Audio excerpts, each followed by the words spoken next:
tulemast kuulama minu podcasti Elu pärast tänast 5. osa. Operatsioonipäeva hommik oli käes ning olin maganud kogu öö üllatavalt hästi ja ärkasin hetke enne seda, kui õde tuli mind äratama ja tõi mulle opieelse preopjoogi. See maitses meeletult hästi peale 2-päevast paastumist. Kui ma väidaksin, et mul ei olnud mitte mingil määral sees imelik tunne, siis ma valetaksin. Aga imestasin isegi, et otseselt hirmu kui sellist ei olnud. Teadsin, et igal juhul magan parimad uned sellel ajal, kui arstid teevad oma parima, mida suudavad. Enne kella 8 olin voodis valmis, naljakas avatud särgi moodi riietusese seljas ja ootasin haiglasisest transporti opisaali. Väga tore inimene saabus mind alla transportima, rääkis minuga terve selle aja, kui läksime ja see tundus sellel hetkel ääretult professionaalse ja meeldivana. Laes oleva sildi alt läbi sõites sain aru, et olemegi saabunud operatsiooniosakonda. Mind kohale transportinud inimene soovis mulle kõike head ja ma ei saanud vist sekunditki oodata, kui juba opisaali õde tuli mind saali viima. Hetkeks jõudsin mõelda, et opilaud on väga kitsas ja väike. Mulle pandi jalga elektrisoojendusega põlvini ulatuvad saapamoodi asjad, peale soojendatud tekk ja jäin peaaegu enne narkoosi magama.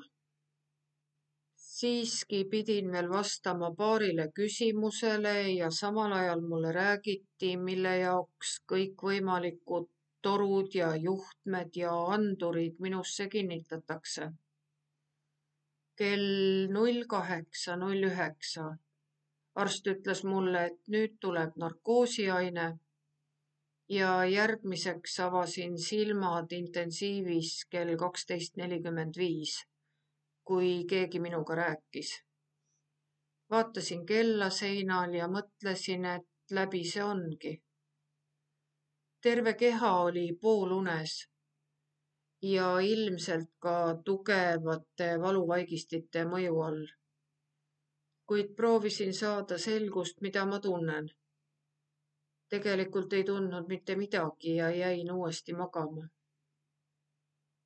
Kuu aega enne operatsiooni elasin selles usus, et mulle pannakse ajutine stoom ning see siis omakorda eemaldatakse teise operatsiooniga poole aasta kuni aasta jooksul. Terve kuu aega möödus ennast selle mõttega harjutades ja tõsiasjaga leppides. Mõtlesin läbi kõik mõtted, mis seoses sellega pähe tulid ja see ei olnud alati kerge. Lõpuks tundus, et olin pääsenud sinnamaani ja suutsin ilma üleliigse stressita sellest mõelda ning rääkida. Alles siis tundus, et olen selleks psüühiliselt valmis, kui muud varianti ei ole. Olin jõudnud käia isegi spetsiaalselt stoomi kasutamist koordineeriva ja õpetava tervishoiutöötaja vastuvõtul ning saanud koju tohutu hulga infot sisaldavaid materjale tutvumiseks. Siinkohal lugesin netist paar julgustavat ja positiivset artiklit, kus inimesed on jaganud oma kogemusi igapäevaelust stoomiga ja sellest, kuidas elada normaalset elu nagu varem. Paar päeva enne operatsiooni kohtusin ka mind opereeriva kirurgiga ja siis sain teada, et operatsiooni käigus nad saavad otsustada, kas on võimalik teha operatsioon nii, et ajutist stoomi ei olegi vaja. Õnnestumise protsent selleks oli suhteliselt väike ja igaks juhuks ikkagi arst märkis valmis ka 2 võimalikku kohta, kuhu stoom tuleks. Operatsiooni järel, kui ärkasin, proovisin nendelt märgitud kohtadelt katsuda, kas midagi jääb käe alla. Kuid poolunes ei saanud ma midagi aru ja jäin jälle uuesti magama. Epiduraalist oli mu vererõhk väga madal, kuid oli selline muretu ja rahulik tunne, sest õed olid kogu aeg minu juures ja teadsin, et olen kogu aeg juhtmeid pidi masinates kinni ja jälgimisel. Kella 5 paiku õhtul tulid osakonnast 2 õde mulle järele ja kuulsin, kui neile räägiti raportis, et mulle ei tehtud stoomi.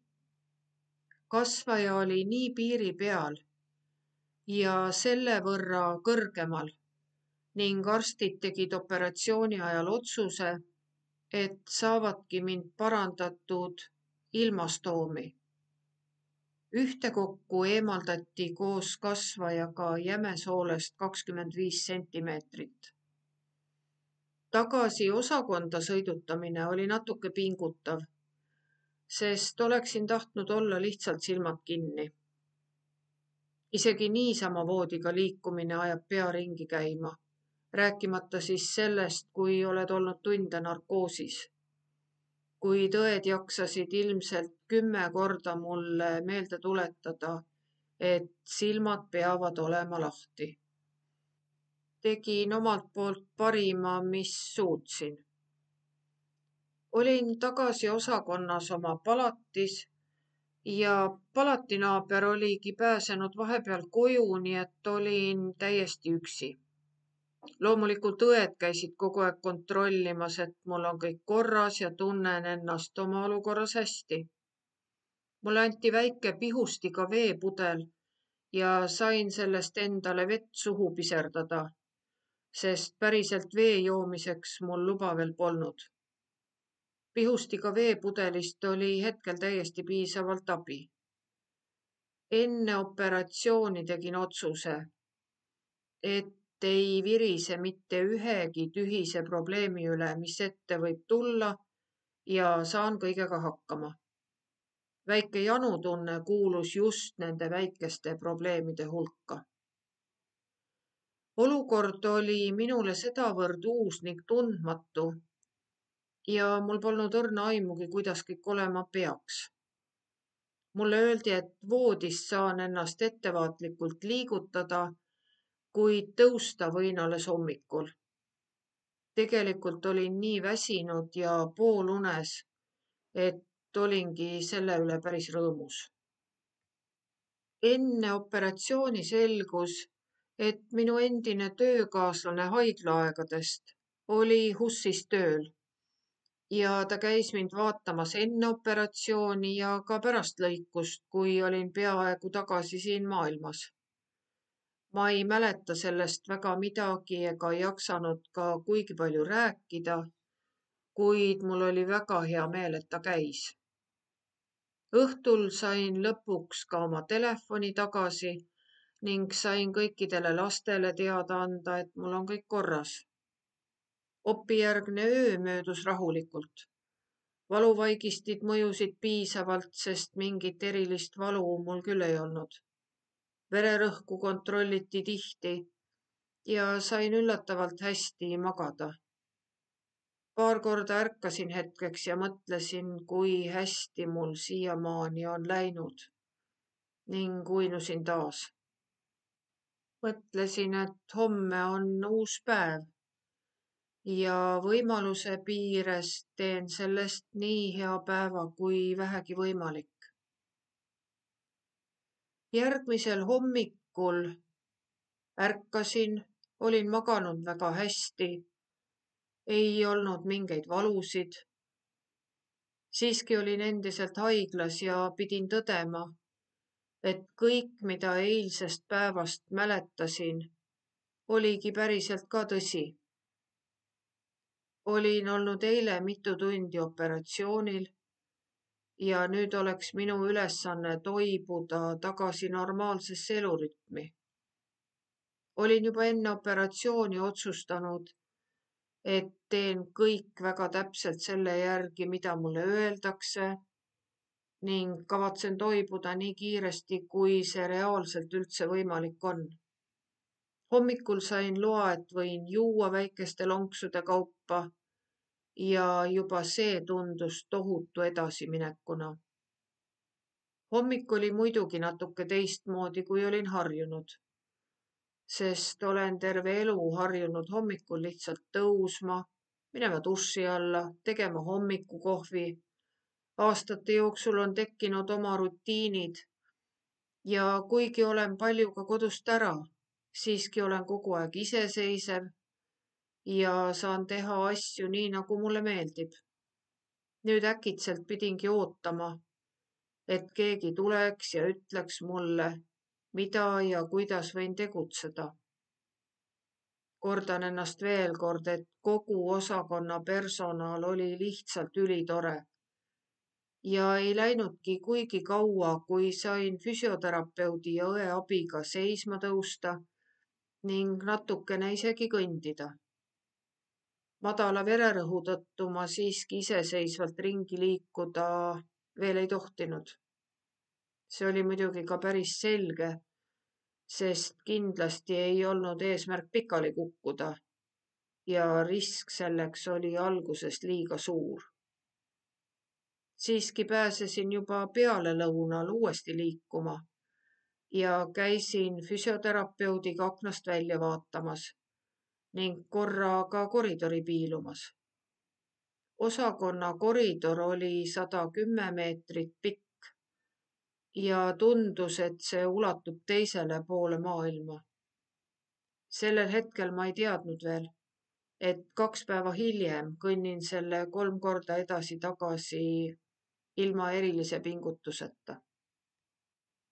Õhtupoolikul mingil põhjusel vererõhk kukkus uuesti nii madalale, et kuigi mulle oli toodud juba mingi püree moodi toit ja üritasin avada väikese kausi kaant, siis tundus, et selleks ei olnud käes jõudu.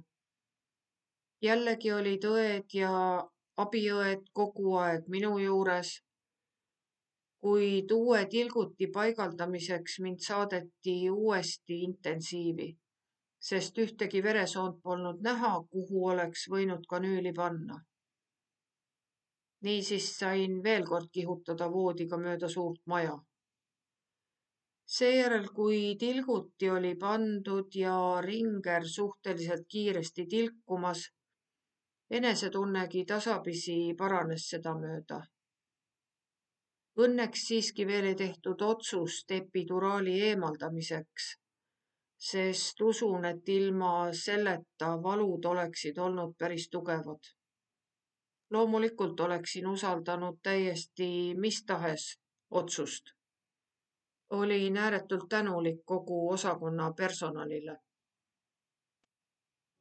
Tänan, et kuulasid ja tere tulemast kuulama järgmist osa.